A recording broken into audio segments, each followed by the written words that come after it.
We're joined by Mark Rienzi, the president of the Becket Fund for Religious Liberty. Mark, you're my boss at the Becket Fund, but I'm wearing a very different hat today at EWTN. Thank you for joining us. And attorney Gabriela Gonzalez-Araiza also joins us. Both of you are on the front lines of these important legal battles for religious freedom.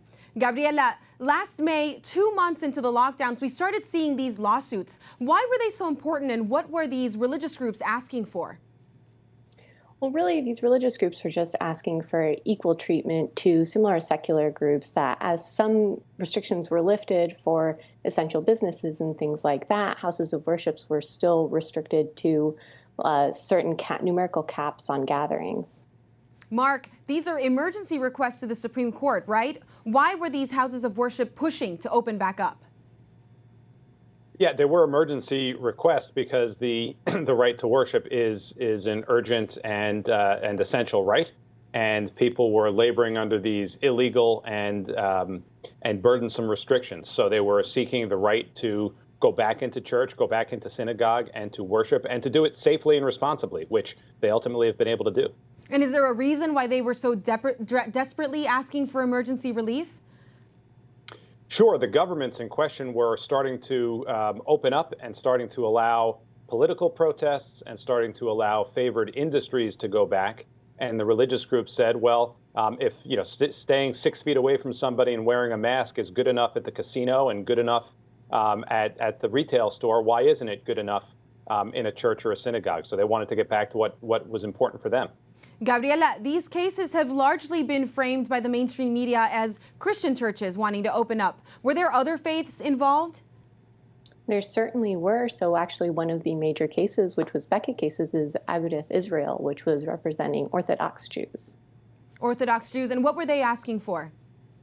They were asking for equal treatment to secular activities that were not being restricted in the same level as other activities. So in that case in particular, there were very strict caps, and there was also some allegations that New York was targeting Orthodox Jewish neighborhoods. They were targeting them. That was religious targeting and maybe anti-Semitism? Right.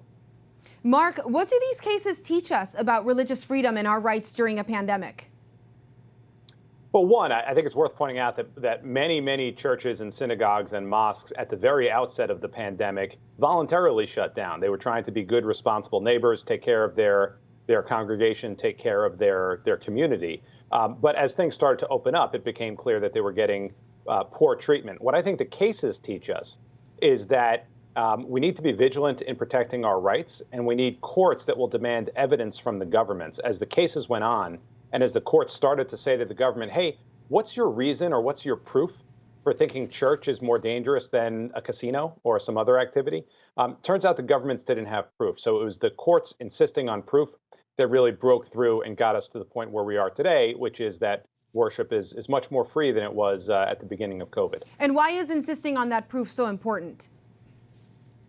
It's important because if governments aren't put to their proofs, what they'll naturally do, I mean, these are human institutions, and what they'll naturally do is they'll favor their friends. They'll favor the political causes that they like. They'll favor the industries that they like. And if they're not particularly religious or religion doesn't matter to them, then they won't make that a priority. And our Constitution and our laws are set up that this is a fundamental right that people have a right to do, even if Governor Cuomo doesn't think it's all that important, or some other leader doesn't think it's all that important. Free citizens in America have the right to treat it as very important. And the only way you get it is by vigilance. People have to stand up and protect it, otherwise it goes away. We have to stay vigilant. Gabriela, what are we looking at now? How have the courts changed the way they treat religion and religious freedom? I think the court stated now very clearly that if there is any similar secular activity that's being treated more favorably than a religious activity, that's going to trigger strict scrutiny, and that's a very difficult barrier for the government to overcome. So as Mark was saying, they're going to have to put up much better reasons for why they're placing these restrictions. And does this give you hope? It certainly does. I think another consideration the court discussed early on was rising cases, the lack of treatments, the lack of vaccines, and those facts just don't exist on the ground in the same way that they did then. So I really think there is hope for the future and fewer restrictions. Well, we'll keep watching this carefully. Thank you so much, Mark and Gabriela, for joining us and explaining this important topic.